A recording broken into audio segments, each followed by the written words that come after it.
Iran ਦੀ ਜੰਗ ਨੂੰ ਲੈ ਕੇ ਪੂਰੇ ਦੁਨੀਆ ਦੀਆਂ ਜਿਹੜੀਆਂ ਸਟਾਕ ਮਾਰਕੀਟ ਆ ਉਹ ਧੜਾ ਧੜ ਥੱਲੇ ਨੂੰ ਡਿੱਗ ਰਹੀਆਂ ਹੈਗੀਆਂ।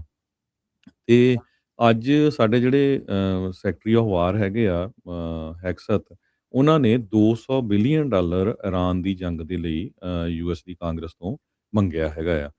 ਕਹਿੰਦੇ ਭਈ ਸਾਨੂੰ $200 ਬਿਲੀਅਨ ਦਿਓ ਇਸ ਜੰਗ ਦੇ ਲਈ।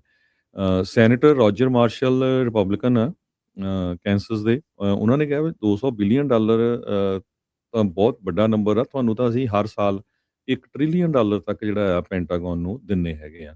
ਸੋ ਹੁਣ ਅਲਟੀਮੇਟਲੀ ਕਾਂਗਰਸ ਜਾਣਾ ਹੀ ਆ, ਪਰ ਆਪਾਂ ਸਾਰਿਆਂ ਨੂੰ ਪਤਾ ਹੀ ਆ ਵੀ ਜਦੋਂ ਕਾਂਗਰਸ ਦੇ ਵਿੱਚ ਇੱਦਾਂ ਦਾ ਬਿੱਲ ਜਾਂਦਾ ਆ, ਜੰਗ ਲੱਗੀ ਹੋਵੇ, ਸੋ ਉਹਦੇ ਉਲਟ ਵੋਟ ਪਾਉਣ ਲਈ ਬਹੁਤ ਜਿਹੜੇ ਕਾਂਗਰਸਮੈਨ ਆ ਉਹ ਝਿਜਕਦੇ ਹੈਗੇ ਆ। ਸੋ ਅਲਟੀਮੇਟਲੀ ਪਾਸ ਤਾਂ ਹੋ ਹੀ ਜਾਣਾ ਆ। ਇਹ ਆ ਵੀ ਕਿੰਨੇ ਕੁ ਬਿਲੀਅਨ ਜਿਹੜੀ ਆ ਯੂਐਸ ਦੀ ਕਾਂਗਰਸ ਉਹ ਪੈਂਟਾਗਨ ਨੂੰ ਦਊਗੀ। ਜੀ ਬਿਲਕੁਲ, ਹੁਣ ਦੇਖਿਆ ਜਾਵੇ ਕਹਿੰਦੇ ਵੀ ਸਾਡੇ ਕੋਲ ਮੈਡੀਕੇਅਰ ਦੇ ਲਈ, ਲੋਕਾਂ ਦੀ ਸਿਹਤ ਲਈ ਤੇ ਹੋਰ ਚੀਜ਼ਾਂ ਦੇ ਲਈ ਹੈ ਨਹੀਂ ਆ ਮਨੀ, ਕਿਸੇ ਵੀ ਚੀਜ਼ ਦੇ ਲਈ, ਪਰ ਲੜਾਈ ਦੇ ਲਈ ਹਮੇਸ਼ਾ ਸਰਕਾਰਾਂ ਦੇ ਕੋਲ ਮਨੀ ਹੁੰਦੀ ਆ, ਮੁਲਕਾਂ ਦੇ ਕੋਲ ਮਨੀ ਹੁੰਦੀ ਆ, ਡਿਫੈਂਸ ਦੇ ਉੱਤੇ ਖਰਚਣ ਦੇ ਲਈ ਹਮੇਸ਼ਾ ਜਿਹੜੀ ਉਹ ਮਨੀ ਹੁੰਦੀ ਆ।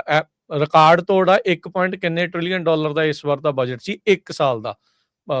ਛੋਟੇ-ਮੋਟੇ ਕਈ ਮੁਲਕਾਂ ਦੀ ਇਕੱਠੀਆਂ ਦੀ ਜੀਡੀਪੀ ਮਿਲਾ ਲਈਏ ਤੇ ਉਸ ਤੋਂ ਜ਼ਿਆਦਾ ਜਿਹੜਾ ਆਪਣਾ ਡਿਫੈਂਸ ਦਾ ਬਜਟ ਅਮਰੀਕਾ ਦਾ ਹੁੰਦਾ ਆ। ਚਲੋ ਇਸੇ ਕਰਕੇ ਅਮਰੀਕਾ ਦੀ ਮਿਲਟਰੀ ਸਟਰੋਂਗ ਵੀ ਇੰਨੀ ਹੈ, ਇਹਦੇ ਵਿੱਚ ਕੋਈ ਦੋ ਰਾਵਾਂ ਵੀ ਨਹੀਂ ਆ।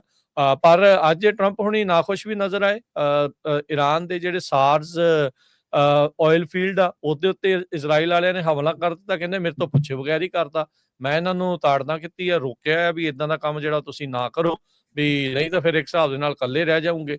ਇਹ ਵੀ ਉਹਨਾਂ ਨੇ ਕੀਤਾ ਆ। ਉਧਰ ਈਰਾਨ ਨੇ ਲਗਾਤਾਰ ਆਪਣੇ ਗੁਆਂਢੀ ਮੁਲਕਾਂ ਦੇ ਜਿਹੜੇ ਆਇਲ ਇਨਫਰਾਸਟ੍ਰਕਚਰ ਆ, ਉਹਨਾਂ ਉੱਤੇ ਡਰੋਨਸ ਤੇ ਮਿਜ਼ਾਈਲ ਦੇ ਨਾਲ ਹਮਲੇ ਜਿਹੜੇ ਉਹ ਸ਼ੁਰੂ ਕਰ ਦਿੱਤੇ ਆ। ਕਿਉਂਕਿ ਆਪਾਂ ਦੇਖਿਆ ਵੀ ਉਹਨਾਂ ਦੇ ਟੌਪ ਦੀ ਜਿਹੜੀ ਲੀਡਰਸ਼ਿਪ ਆ ਤਕਰੀਬਨ ਸਾਰੀ ਹੀ ਉਡਾ ਦਿੱਤੀ ਗਈ ਹੈਗੀ ਆ, ਉਹਨਾਂ ਨੂੰ ਮਾਰ ਦਿੱਤਾ ਗਿਆ ਆ, ਤੇ ਉਹਨਾਂ ਦੇ ਤੇਲ ਦੇ ਇਨਫਰਾਸਟ੍ਰਕਚਰ ਦੇ ਉੱਤੇ ਹਮਲਾ ਜਿਹੜਾ ਉਹ ਹੋ ਰਿਹਾ ਆ। ਇਹਦੇ ਚੱਲਦਿਆਂ ਮਿਡਲ ਈਸਟ ਦੇ ਵਿੱਚ ਤੇਲ ਦਾ ਕ੍ਰਾਈਸਿਸ ਇੰਨਾ ਕੁ ਜ਼ਿਆਦਾ ਜਿਹੜਾ ਉਹ ਵੱਧ ਚੁੱਕਾ ਆ, ਜੋ ਸੰਭਾਵੀ ਰੂਪ ਦੇ ਵਿੱਚ ਲੱਗ ਰਿਹਾ ਆ ਵੀ ਕੱਚੇ ਤੇਲ ਦੀਆਂ ਕੀਮਤਾਂ, ਜਿੱਦਾਂ ਈਰਾਨ ਕਹਿੰਦਾ ਸੀਗਾ ਵੀ $200 ਤੱਕ ਵੀ ਜਿਹੜੀਆਂ ਉਹ ਪਹੁੰਚ ਜਾਣਗੀਆਂ। ਸਟ੍ਰੇਟ ਆਫ ਹਾਰਮੋਜ਼ ਬੰਦ ਪਿਆ ਆ, ਉੱਥੇ ਤੇਲ ਦੇ ਜਿਹੜੇ ਸ਼ਿਪ ਆ ਉਹ ਜਾ ਨਹੀਂ ਪਾ ਰਹੇ ਹੈਗੇ।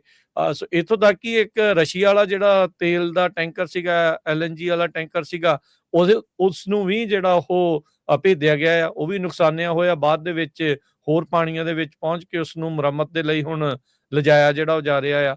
ਸੋ ਬਹੁਤ ਜ਼ਿਆਦਾ ਜਿਹੜੀ ਇਸ ਟਾਈਮ ਸਿਚੁਏਸ਼ਨ ਮਿਡਲ ਈਸਟ ਦੇ ਵਿੱਚ ਕਹਿ ਲਓ ਵੀ ਬਰੂਦ ਵਰਗੀ ਉਹੀ ਬਣੀ ਪਈ ਆ, ਤੇ ਉੱਤੋਂ ਉੱਥੇ ਤੇਲ ਆ, ਉੱਤੋਂ ਬਰੂਦ ਆ, ਤੇ ਉਹ ਆਪਸ ਦੇ ਵਿੱਚ ਸੁਮੇਲ ਕੋਈ ਬੜਾ ਚੰਗਾ ਨਹੀਂ ਹੈਗਾ।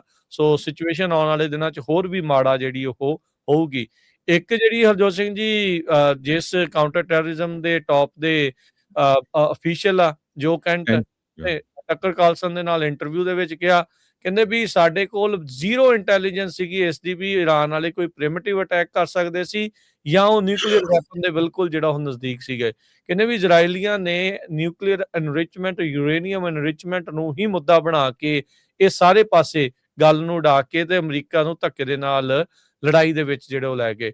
ਉਸਨੇ ਆਪਣੀ ਉਸ ਇੰਟਰਵਿਊ ਦੇ ਵਿੱਚ ਚਾਰਲੀ ਕਰਕ ਨੂੰ ਵੀ ਮੈਂਸ਼ਨ ਕੀਤਾ, ਕਹਿੰਦਾ ਕੁਛ ਮਹੀਨੇ ਪਹਿਲਾਂ ਜਦੋਂ ਉਹਨੂੰ ਮੈਂ ਅਖੀਰਲੀ ਵਾਰ ਜਿੰਦਾ ਦੇਖਿਆ ਸੀਗਾ ਅਸੈਸੀਨੇਸ਼ਨ ਤੋਂ ਪਹਿਲਾਂ, ਉਹ ਵੈਸਟ ਵਿੰਗ ਦੇ ਵਿੱਚ ਮੈਨੂੰ ਜਿਹੜਾ ਉਹ ਮਿਲਿਆ ਸੀ, ਤੇ ਸਾਰਿਆਂ ਦੇ ਸਾਹਮਣੇ ਉੱਚੀ ਦੇਣੀ ਜਿਹੜੀ ਉਸਨੇ ਹਾਕ ਲਾ ਕੇ ਮੈਨੂੰ ਕਿਹਾ ਸੀਗਾ ਵੀ ਅਮਰੀਕਾ ਨੂੰ ਈਰਾਨ ਦੇ ਨਾਲ ਲੜਾਈ ਤੋਂ ਰੋਕ ਲਓ, ਕਿਉਂਕਿ ਉਸ ਟਾਈਮ ਦੇ ਉੱਤੇ ਕਾਊਂਟਰ ਇੰਟੈਲੀਜੈਂਸ ਦੇ ਵਿੱਚ ਸੀਗੇ। ਅਮਰੀਕਾ ਦੀ ਇੰਟੈਲੀਜੈਂਸ ਦੁਨੀਆ 'ਚ ਮੰਨੀ ਪਰਮੰਨੀ ਆ, ਜਦ ਉਹ ਇਹ ਅੰਦਰ ਖਾਤੇ ਮੰਨ ਰਹੀ ਸੀ, ਪਰ ਉਸ ਦੇ ਬਾਵਜੂਦ ਅਮਰੀਕਾ ਦੀ ਬਾਂਹ ਫੜ ਕੇ ਇਸ ਲੜਾਈ ਦੇ ਵਿੱਚ ਲੈ ਗਏ ਆ, ਤੇ ਹੁਣ ਇਸ ਤੋਂ ਬਾਹਰ ਨਿਕਲਣ ਦਾ ਕੋਈ ਸਬੱਬ ਨਹੀਂ ਬਣ ਰਿਹਾ। ਜਿਸ ਤਰੀਕੇ ਦੇ ਨਾਲ ਇਹਨਾਂ ਨੇ ਈਰਾਨ ਨੂੰ ਸੋਚਿਆ ਸੀਗਾ, ਤੇ ਖਾਸ ਕਰਕੇ ਹੁਣ ਜਦੋਂ ਉਹਨਾਂ ਦਾ ਮੇਨ ਟੌਪ ਦਾ ਰਿਲੀਜੀਅਸ ਲੀਡਰ ਮਾਰਤਾ, ਤੇ ਦੁਨੀਆ ਨੇ ਤੇ ਮੁਲਕ ਨੇ ਉਹਨਾਂ ਨੇ ਉਹਦੇ ਪਿੱਛੇ ਇਕੱਠੇ ਹੋ ਜਾਣਾ ਆ, ਤੇ ਇਹ ਲੜਾਈ ਇਹਨਾਂ ਦੇ ਹੱਥ ਤੋਂ ਬਾਹਰ ਨਿਕਲਦੀ ਜਿਹੜੀ ਉਹ ਹਾਲ ਦੀ ਘੜੀ ਨਜ਼ਰ ਆ ਰਹੀ ਆ।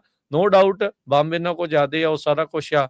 ਜੇ ਗਰਾਊਂਡ ਟਰੂਪਸ ਲਾਉਂਦੇ ਆ ਤਾਂ ਵੀ ਮੁਸ਼ਕਲ ਆ, ਕਾਂਗਰਸ ਨਹੀਂ ਅਪਰੂਵ ਕਰੂਗੀ, ਤੇ ਕਾਂਗਰਸ ਦੇ ਵਿੱਚ ਜਿਹੜਾ ਹਰਜੋਤ ਸਿੰਘ ਜੀ ਹੁਣ ਜਿਹੜੀ ਲੜਾਈ ਲਾਈ ਆ, ਉਹ ਕਾਂਗਰਸ ਦੀ ਅਪਰੂਵਲ ਤੋਂ ਬਗੈਰ ਲਾਈ ਆ, ਪਰ ਪੈਸੇ ਹੁਣ ਕਾਂਗਰਸ ਤੋਂ ਚਾਹੀਦੇ ਆ। ਸੋ ਹੁਣ ਇਹ ਸਿਚੁਏਸ਼ਨ ਦੇ ਵਿੱਚ ਇਸ ਟਾਈਮ ਅਮਰੀਕਾ ਖਾਸਾ ਕਸੂਤਾ ਫਸਿਆ ਪਿਆ ਹੈਗਾ। ਤੁਲਸੀ ਗੈਬਟ ਦੀ ਅੱਜ-ਕੱਲ੍ਹ ਹੀਅਰਿੰਗ ਚੱਲ ਰਹੀ ਆ, ਅੱਜ ਕੱਲ੍ਹ ਵੀ ਚੱਲ ਰਹੀ ਸੀ। ਉਹਨਾਂ ਨੇ ਇਹ ਕਿਹਾ ਵੀ ਯੂਐਸ ਤੇ ਇਜ਼ਰਾਈਲ ਦੇ ਸਾਡੇ ਡਿਫਰੈਂਟ ਆਬਜੈਕਟਿਵ ਆ ਈਰਾਨ ਦੇ ਵਿੱਚ।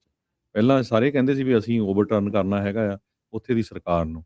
ਤੇ ਦੂਸਰੇ ਪਾਸੇ ਇਜ਼ਰਾਈਲ ਵਾਲੇ ਹੁਣ ਸ਼ਰੇਆਮ ਟਰੰਪ ਹੋਣਾ ਦੇ ਉਲਟ ਆ ਗਿਆ, ਕਹਿੰਦੇ ਵੀ ਨਹੀਂ ਜੀ, ਟਰੰਪ ਹੋਣਾ ਦੀ ਸੁਲ੍ਹਾ ਦੇ ਨਾਲ ਹੀ ਜਿਹੜੇ ਆ ਇਹ ਜਿਹੜਾ ਸਾਊਥ ਪਾਰਸ ਗੈਸ ਫੀਲਡ ਆ ਉੱਥੇ ਅਟੈਕ ਕੀਤਾ ਗਿਆ। ਹਜੇ ਕਿ ਟਰੰਪ ਹੋਣਾ ਨੇ ਤੁਸੀਂ ਪਹਿਲਾਂ ਹੀ ਕਹਿ ਚੁੱਕੇ ਆ ਵੀ ਉਹ ਰਿਪੀਟ ਕਾਫੀ ਕਰਤਾ ਗੁੱਸੇ ਆ ਸੀ। ਵੀ ਇਹ ਕੰਮ ਨਹੀਂ ਕਰਨਾ।